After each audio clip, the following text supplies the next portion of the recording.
Hello again, guys. Well, now we're together again, but this time with the events logistics subject. Yesterday we had a class. In this class, we talked about some important concepts. Today we're going to talk about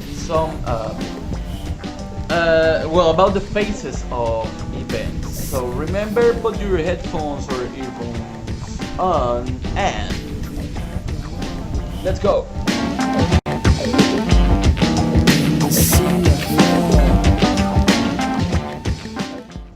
Well, the phases of the event are divided into the pre-event activities, during the event, and the post-event activities. You can see the slides in the classroom platform.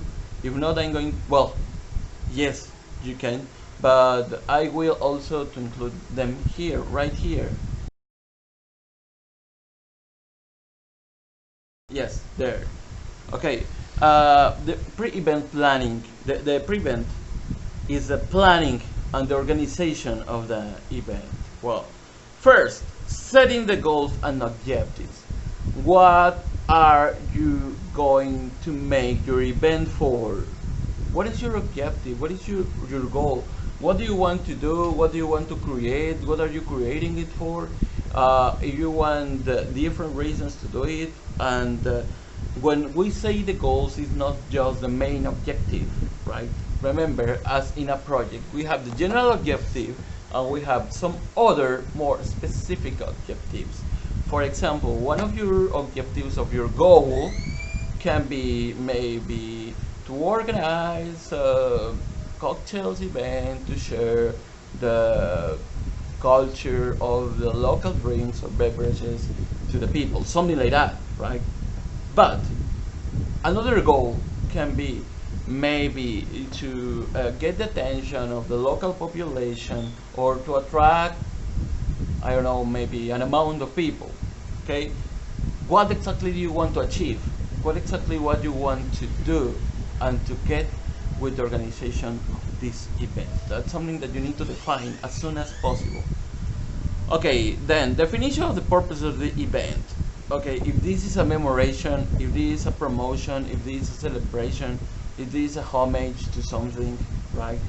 What exactly is the purpose of the event? Why it is important? Because if you know what is your purpose, you are going to know what is the public that you are going to you want to arrive, right? You want to get to that public because you want to raise that public because that is a purpose of the event. Okay, it's not the same maybe an event that is a celebration, that is a commemoration, that is a promotion. Okay, that is a homage. Because if it is a homage, for example, for I don't know, maybe a very important person, maybe your event is not going to be interesting for all the people, right? But if it is a celebration and it is a popular celebration, it is going to be interesting for all the people. So once you define the purpose of your event, you are going to define with what people are you going to consider to be in your event. Then analysis of needs and expectations. Yes, you need to analyze your needs and your expectations, but these expectations need to be real. And you need to be conscious about these needs and expectations because your strategies, okay, of promotion or as you want to organize your event need to be according to your expectations. Okay, remember this. What you get in the end, is the result of your work. Is the result of your effort, right? That is. Then establishment of the appropriate budget and financing plan with your own money, with the sponsors, if you are going to get another kind of support, but you need to know what your budget is and to adapt the event to that budget. If you have a limited budget and you want to get more in your event or to include more in your event, you need to look for sponsorship or for other kind of support.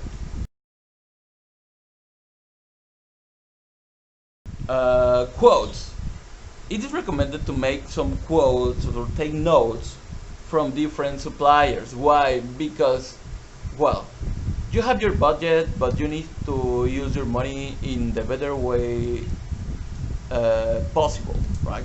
So this is why it's important to know all the providers or all the suppliers about everything or all the resources that you need to use in your event, right? That's why it's important to make some quotes or some notes about these suppliers. Next, the management of the event, stationery, permissions, agreements, rights of admission, everything that you need, and to understand all the resources that you will need, right? Not all the resources, not just the resources, but also the permissions. If you need some agreements, if maybe you are going to allow other providers or other people to participate, and what is the benefit that you are offering to them, and what is the benefit that you are going to get from this agreement, right? Rights of admission, if you are going to limit the admission to some people, and why. Next, assignment of responsibilities and duties to the organizational staff. This is the logistics. I'm going to upload the logistics format for you in the Classroom platform. Here you are giving responsibilities to the people, to all the staff, and this way all the staff is going to know what they need to do and when and where, and the importance of their work. Preparation of the list of guests and definition of the profile of the public. Yes, you need to prepare or to be conscious about what people are you going to invite, okay, and to have a list of guests, of people that you are planning to receive in your event. This is according to the kind of the event, because if it is a public event, okay, maybe you don't need a list, but you need I mean a list for attendance, but just a list for the guests that are going to come or going to participate in your event. Then the contracting. What is the contracting? In the contracting, the contract is a document which specifies all the deals, all the agreement, all the feature, all the characteristics of the services that you are getting for your event. Remember that yesterday we talked about the BEO, the banquet event order, something like that. There, it is necessary to have all the information.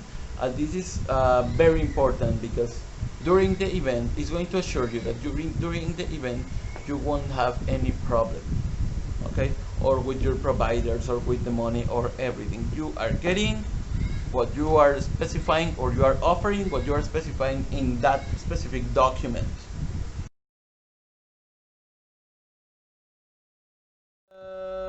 Well, dispatch of invitations. The invitations, for example, you are going to have an integrative project presentation, right? Like the one that you had last year, remember? And in that time, in that moment, you it was like 8 months ago, something like that.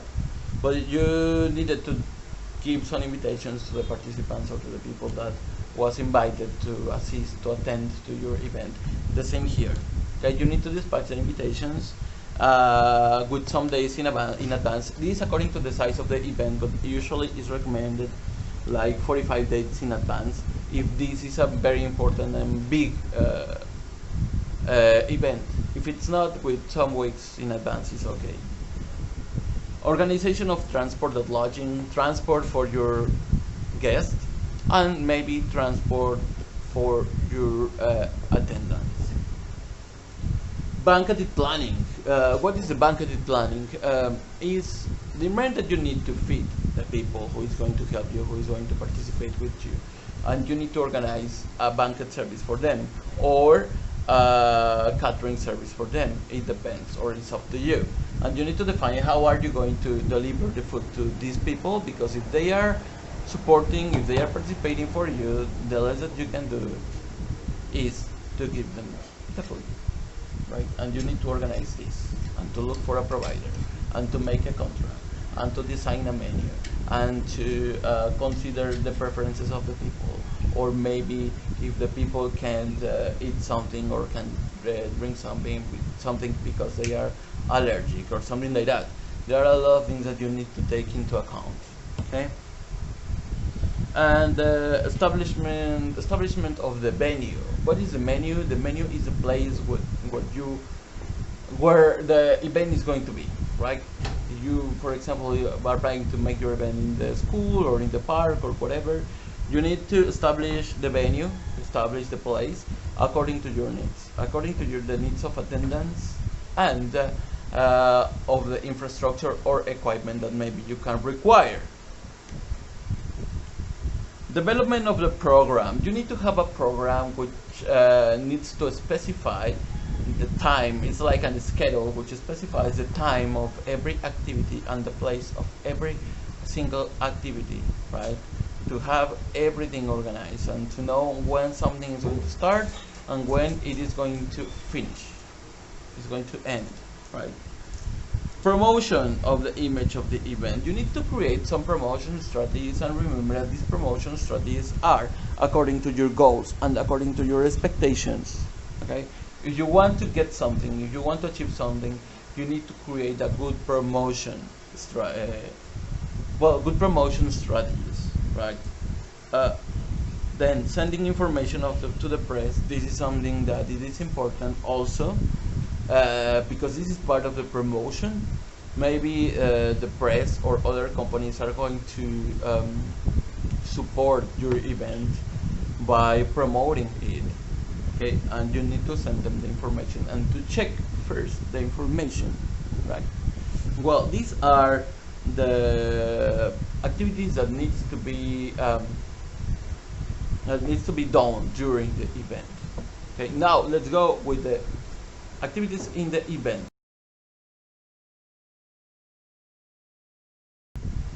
Oh yes, the activities during the event.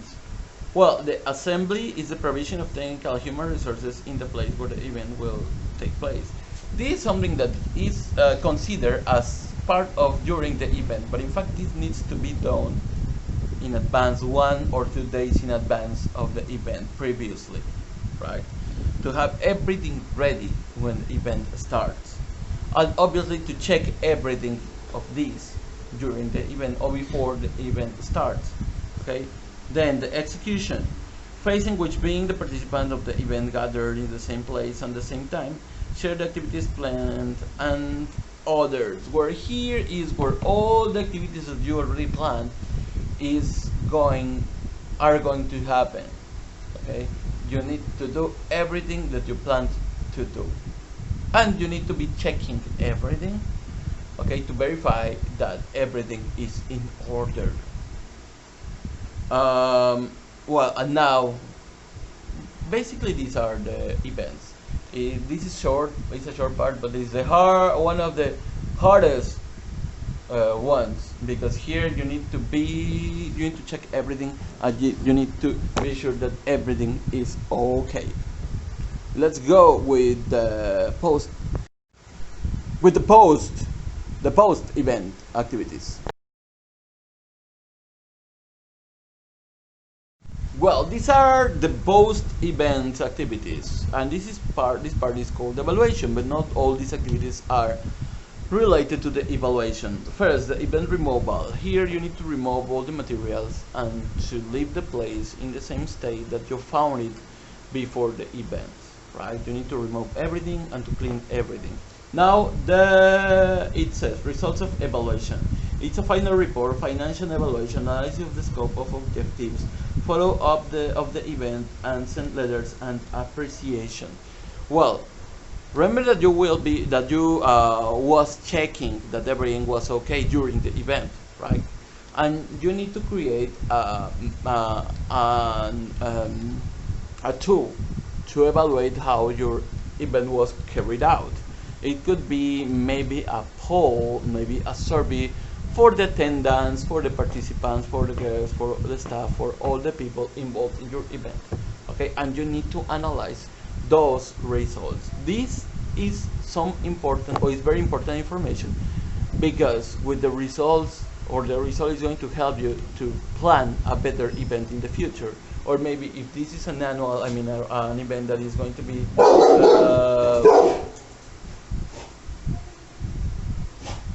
be carried out every year, it's going to assure you that the next year is going to warranty you that the next year is going to be better than the year before, than the current year or than the previous year, right? Well, and that's it, guys. Those were hey, quiet. It's my son. You know my son, right? Hey, come here. Hey, here. Come here. Oh, he doesn't want to come. Okay. Well, that's it, guys. It was that's it for today, and see you around, guys. Remember, participate in the video and be aware of the platform.